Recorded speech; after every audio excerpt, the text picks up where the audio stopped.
It was a great win out in Lubbock Saturday night, and a hard-fought, passionate win because you look over the last few years at how hard it's been for Big 12 South teams to play in Lubbock. The record other than Texas is 3-12. So it's been just a place that's taken some great teams down. We've lost out there as number 1 in the country. We've lost out there as number 4 in the country. So I'm really, really proud that our guys have come back now, and we're 4-3 in Lubbock and won 3 out of the last 4. So they understand the environment. They were ready to play. They played tough. We didn't do everything right, but usually out there you're not going to. The only time I can remember us just going out there and lighting it up was in '04 when we scored 51 points, and it was kind of Vince Young's coming out party. And other than that, it's been a tough thing. That was our 13th straight win in the Big 12, which is exciting for us. It was also our 8th straight road win, which is very difficult to do. But I was proud of the guys, and especially the character. Even when we had our adversity, they didn't give up. They hung in there and played really well. We thought time of possession going into the game, looking at previous trips out there, was really important. And once again it was. We had the ball 37 minutes and 44 seconds compared to their 22-16. In the first quarter we had the ball 12 minutes, so we got off to the fast start. And then the fourth quarter we had the ball 10 minutes and 54 seconds. So we turned that trend around that had bothered us in the first 2 ball games. Jumping out 14-0 was really important. Up until that point, that's the kind of offense we want to be. We looked really good. We were running up and down the field. And then we got down to make it 21. I thought the play call was great. We had a screen pass call that looked like it scored. The ball's tipped and intercepted. And after that, we have another ball that's tipped and intercepted for a touchdown. So we turned the ball over and slowed down our momentum early in the game, and we're sporadic after that getting it back. Our special teams played really well. They really helped us with field position. We still aren't scoring as much in special teams as we'd like, so we need to block a kick. We got close, but we roughed the punter this week.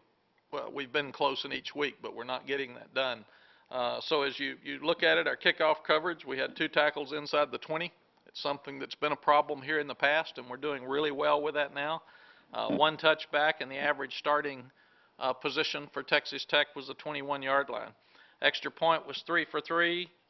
Field goal 1 for 1. They had 6 points and came up with the pooch punt at the end of the game that backed Tech up again and kept them in tough field position. Our punting team averaged 39.7 yards per punt. I was really proud of John Gold with his 55-yard punt. We had 3 punts down inside the 20, which again really affects field position. The fake punt was successful again from the minus 30-yard line, and you can call that when you've got confidence in your kids. They think they're going to make it when we fake. So those are things that allow you to trust your kids and have some fun with it, because they always like the fakes. That gets them excited on the boundary. It changes momentum. And even if you miss it, you're still being aggressive, and the kids like for you to be aggressive. We did have a face mask penalty for on the 16-yard return, which really hurt us in field position on one of their punt returns. We just had 1 opportunity for kickoff return, and it was poor. We didn't block anybody, and we had opportunities if we'd gotten 2 guys blocked on our side to have a huge return, and we had 2 guys just miss their guys. Punt block and return, Curtis Brown had a 15 and 20-yard return. He made some great decisions on that team. We did have a holding penalty on punt return, and it was a critical error when we ran into the punter. You run into the punter when it's 4th and 4, and it's like a turnover. It gives the ball back, so that's something that we have to correct. Special teams players of the week, Curtis Brown for his punt returns and good decisions. Adrian Phillips covered 5 kickoffs, recorded 3 tackles, and had 1 assist, so Adrian's playing really, really well on special teams for us. And Alex Zomberg, our snapper, has done a great job with snaps, and he also led the charge on the fake punt. Offensively, we had great time of possession. We had an 80-yard drive with 22 plays. The longest drive we've had since we've been here was 19 plays against Iowa State a number of years ago. So we had the 22 plays. It took over 12 minutes. And we had another drive that we took off of the 1-yard line down to the 10-yard line, and that's the one that bounced off Malcolm Williams' hands and had the interception. So we should have gotten points out of both of those long drives. We overcame a lot of adversity throughout the night. There were 3 holding penalties by our offensive line, which we can have.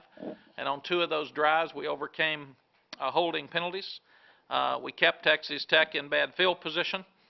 We did get very conservative in the fourth quarter when it was evident that Tech was not going to be able to score. So the most important thing for us is to win a game and take care of the football, and we did that. Same with the pooch punt at the end of the game. Instead of trying to kick a 50-yard field goal that could have been blocked, because that was the only way Tech could win, because they were struggling offensively. Offense created 9 explosive plays. We had very, very few penalties. James Kirkendall and Marquise Goodwin both had 15 yards after contact. Fozzie had 33 yards after contact, and Cody had 23 after contact. But we need to be more consistent. We were very, very inconsistent on offense, and we need to play relaxed, I think. I think they're trying too hard. You see drives and you see plays that look so good and look like what we want to be, and then you get totally out of character and see things that we just can't possibly have. So we've got to make sure that we can go back and get more consistent. We were poor at the end of the game in 4-minute offense. We can be conservative, but you can still make first downs, and we didn't do that. We had 6 drop passes. We gave up 3 sacks. We were 4 for 7 in the red zone because of turnovers, and 6 for 20 on third down. So none of that is good enough to win consistently, and those are all things that we have to improve. The offensive player of the game was James Kirkendall. The offensive lineman of the game was David Snow. The big hit was Fozzie Whitaker on the tough goal line run, and the biggest contributor was Garrett Gilbert. We're really proud of Garrett that he did not panic when he had the worst luck I've ever seen with the tip balls. So he is what we think he is, with his composure and his confidence. There was some, but we did need to get more consistent. There was a question about time management before the half. Ed Cunningham called us out, and what we felt was that we wanted the 2 timeouts in our pocket because we wanted to have the young quarterback with 1:31 from the 50-yard line with 2 timeouts, and we wanted to control some of the time that Garrett had instead of letting the clock control it. So we thought we did exactly what we wanted to do. If we had to do it over again, we'd do the same thing, except we'd try to make first downs instead of having 2 bad plays, and it ended up that it didn't matter anyway. DJ Monroe touched the ball 1 time in the game, and he did really well, and we're still trying to work out ways to get it to him more, and we need to. He did a good job when he was in there, and he's earning more chances to get the ball, and we've got to have continued explosive plays. Defensively, we gave up 7 points, which was great.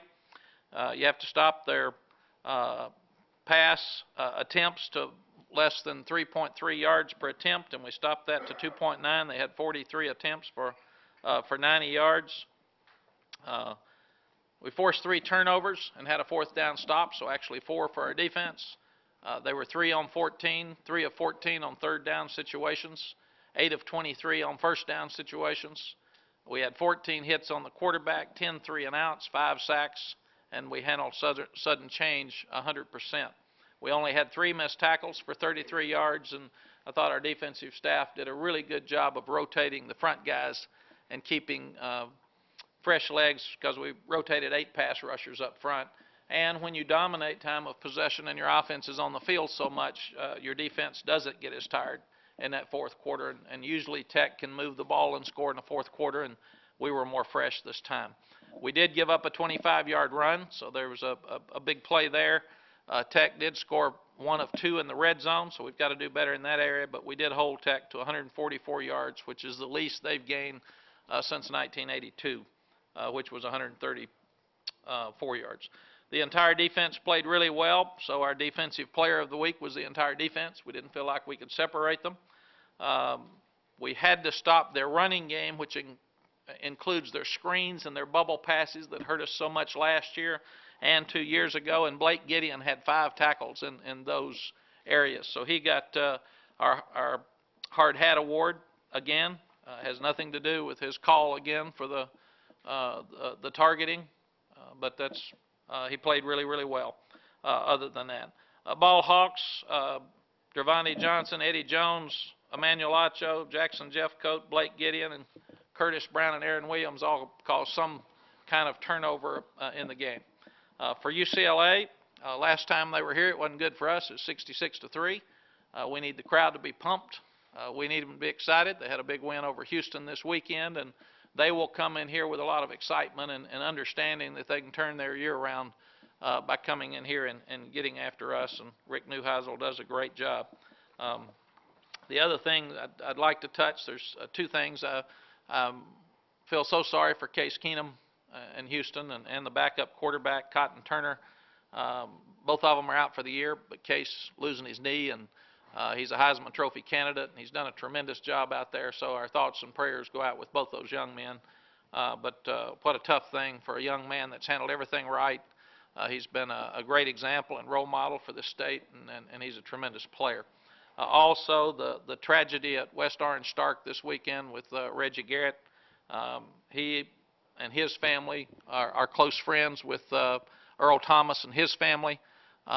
It's a tragedy to lose anyone, especially of that age, but this was a very unique and special young man that was leading their team, and they lost him during a ball game. So our thoughts and prayers once again go out to that family and that team and Coach Hooks, and that's a very, very tragic thing for young people to have to go through, friends being on the sideline with him and such. So it's a tough thing for all those young families, and we have our thoughts and prayers with Reggie's family, and again, want to wish the best for Case Keenum. Questions? Coach, after looking at the film. Go first, Ed. Thank you, Coach. After looking at the film, what was Tech doing? I know they're very good athletes up front. What were they doing specifically to frustrate the running game so much? I think you'll hear Greg Davis in a minute. It's so frustrating for us. Usually there's four guys that are doing what they're supposed to and one that's messing up. So we're so close, just like the screen. If the ball's not tipped, we probably score. We go up 21-0. We're not having any of these discussions. So we just got to keep getting better. Are the running backs healthy? I know you can't talk about. No, up, or they they're all banged up. The one play that Trey Newton played hit on the same hip pointer that he got last week against Wyoming, so he had to come back and didn't go back in. Fozzie got his shoulder hurt a little bit. I think they'll all be okay to play. And then Cody still doesn't look quite as fast since he's had his ankle sprain. So we're banged up at that position. Coach, you mentioned maybe one thing going wrong on a play here and there. When you analyze the offensive line as a whole, is that kind of what the coaches are seeing as far as why they're not playing as good as you want them to right now? Well, I think it's wrong to say they're not playing as good as they want to. Usually somebody is, and it's usually one guy. And the problem we're having is that it's a different guy all the time. So it's really frustrating for us. And I do think that we should have run the ball better at the end of the game. But at the same time, the game was over. We were more conservative. We didn't want to have counters. We didn't want to have reverses. They weren't going to win if we didn't turn it over. So I do think we put more pressure on Cody when he was in, and we put more pressure on the offensive linemen when they were in. The sacks, one of them we should have thrown away. James Kirkendall should have thrown his ball away on the reverse pass. I mean, there's some things that we can do offensively that are just basic coaching things that we've got to do a better job as an offensive staff doing that will help this team a lot, because it's an inexperienced offense. It's going through some changes, and everybody's on them. So, my Lord, they don't have a chance to even breathe. We scored 34 points for 2 weeks in a row. Everybody's mad, and we scored 24 at Lubbock, which is hard, and everybody's mad. So, I mean, it's not fair for these kids right now. We've all got to keep being positive. We've all got to keep coaching. We've all got to do a better job coaching than we're doing now. But I think our fans need to really pull for our offense. We've been a great offense around here, and we've spoiled everybody pretty much. And this one so far hadn't scored as easily. So we all need to get behind this offense and move. Now, the difference is this weekend our defense has not played a running team. So UCLA is averaging over 203 yards a game. So everybody's going to brag on the defense more than they deserve this week. And they did a great job. Everybody's going to cuss the offense. And then if we're not careful, the old defense is going to go out there and stand around. So our job will be to keep the defense grounded, because we'll see if they can stop the run this week, because they got runs for the next 3 weeks, for sure. And then we'll see if the offense can continue to get better. How important is it for the receivers to become more consistent when you have such a young quarterback like Garrett? I think it's really important. Everybody needs to help him. You know, we dropped 6 passes. We have 3 sacks. We have 3 holding penalties. It's just inconsistent. It's amazing. If you take a highlight film out, you think we're just running up and down the field and doing great, but we're making too many mistakes, and that's what we've got to quit. We all need to help Garrett more. Did you see anything maybe in the preseason or as you go through this last spring that you saw maybe this would be inconsistent, that the offense would be this inconsistent at this point? Or are you kind of surprised by it? I don't ever know. You try to do the best job you can do coaching, but I'm not one that looks back, and I'm not one that anticipates. I think what you do is you coach every day, and our defense was more consistent than our offense in preseason. That's usually the way it is. And our offense last year this time was very inconsistent. We had trouble at Wyoming. We had a whole lot of trouble against Colorado, couldn't run it a lick, still played for the national championship. So we're not ready to push the panic button yet. We just need to get better. And to do that, the kids are trying. That's the thing I liked. If the kids weren't trying Saturday night, weren't ready to play, we'd have probably gotten beat. But I'm proud of the kids. Our coaches need to do a better job. Coaches, the pieces are in place, so is there some comfort that all of these mistakes that are going on are correctable? And yes, you can get better every week? There is absolutely no doubt. We're mad at scoring 30 points a game, and we can fix it. There's a lot of people who like to switch with us and get those 30, but we can fix it. You said after Rice, Mac, you said you got to remind the kids that, the win is the most important thing and everything else. Is that kind of where you are again when you have to balance winning in a tough place but having things to correct? Yes. College football and high school football and pro football, they're imperfect sports. And that's why we love to coach them. We love to critique them. We love to go see what's going to happen, anticipate, and we all have our opinions, and that's what's fun about the game. So, but they're all ugly in most ways. If you beat somebody to death, it's usually because they were awful and they dropped it and gave you some easy scores. But if you have to earn them all, nobody turns it over, and they take care of the ball and do the things they're supposed to do and play hard, everybody's got scholarship players. So it's hard to just blow people out all the time. And I think that's what our team has gotten used to, and that's why they are going through some changes right now. Our fan base is doing some of the same. But any win in Lubbock that anybody would question hasn't watched Texas football for a long time. I mean, that is really stupid to question a win in Lubbock now. I'm telling you, we've had great teams go out there and get beat. So if we can win, we can fix stuff after a win. What I said in the dressing room to the kids after the game, what I said to the media is exactly how I feel. I want you to enjoy every bit of this win. If only 3 teams in the Big 12 South since 1998 have left there with a win, we need to be happy when we win. Come back on Monday, come back on Sunday, and start fixing your problems. But if you're not happy beating Texas Tech in Lubbock, we've lost who we are, and we don't get it anymore. We better be happy with wins. Hard to get. Coach, isn't that part of just progressing throughout the season, though, is you guys are going to work on a play. It's not going to be as good in Game 3 as it is in Game 10. If you're as good in Game 3, if you're better in Game 3 than you are Game 10, you've had a bad year. So you need to get better as a team, and usually we've done that. We've won games early, but we've gotten slow starts, and especially offensively. And I think this one, you've got more young guys participating, so there's more mistakes. You've got some new things you're trying that we haven't done in 2 or 3 years, so that takes a little bit longer. I'm a little shocked that anybody's shocked that we're struggling some, because it had it written all over it coming in that we weren't going to be as consistent. We've just lost Vince Young and Colt McCoy, so Garrett's brand new. So there's a whole lot of new stuff going on. I'm excited about fixing it. I think that's I don't get mad and down about fixing it. I get excited about the challenge of fixing it, and that's what we got to do. Got to play better this week on offense to win, but we understand that. You talk about what the coaches have to do. The players realize that they have to step up and do some things too. They do. As long as they play as hard as they did Saturday night, we'll be okay. Now, we are not good enough to go out and stand around, and I said that at Rice. But if they'll play as hard as they did, you can fix mistakes.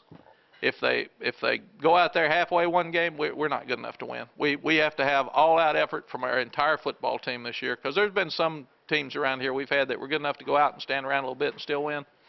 We got to do a better job coaching this offense than we've done, and we've got to do a great job of continuing to keep the passion and the energy up with this team, and that comes from our fans. We need our fans more than ever before. This team's got a hard stretch coming up, and we're going to need positive people stand up to help us. James is very nice. He's very smart. He's done a tremendous job for us. He's been a team guy. There's games that you don't notice him much, and then Saturday night he steps up and becomes the player of the game. And he had a tough drop early in the game, and I really got on him, and I really liked the fact that he got his composure back and came back and was the player of the game.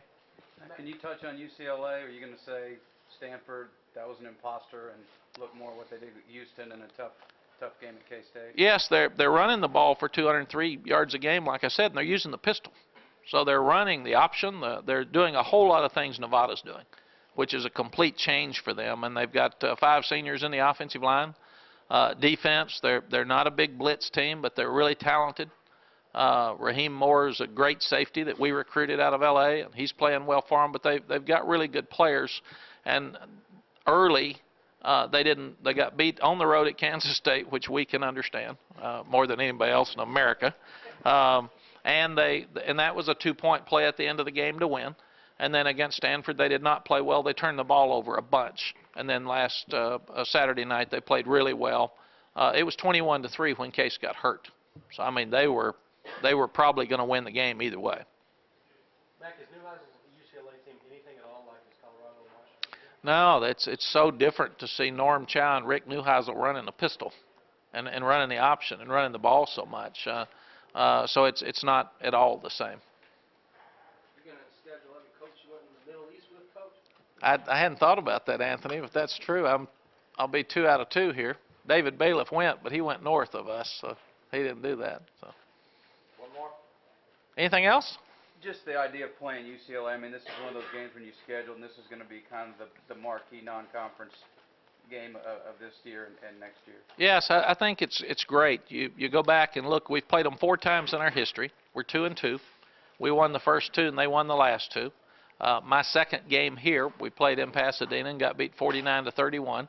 It was 35-3 at halftime. Not that I remember. So we had us a little pep talk at halftime there. But I'll never forget after the game, we came back and fought. And Texas fans need to remember this. I've never been more impressed by them because we had 15,000 fans there. We got beat 49-31, and they gave us a standing ovation after the game. So things have changed a little bit.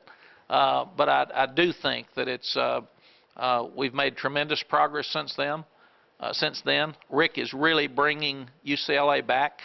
I think you'll see them back on the map here soon. And we thought it would take him 2 or 3 years to get the right guys in place, and he's getting that done. And we go back to Pasadena next year, so I think this will be a great national game for 2 years in a row. Okay, Coach. Thanks, Coach. Thanks, guys. Thank you.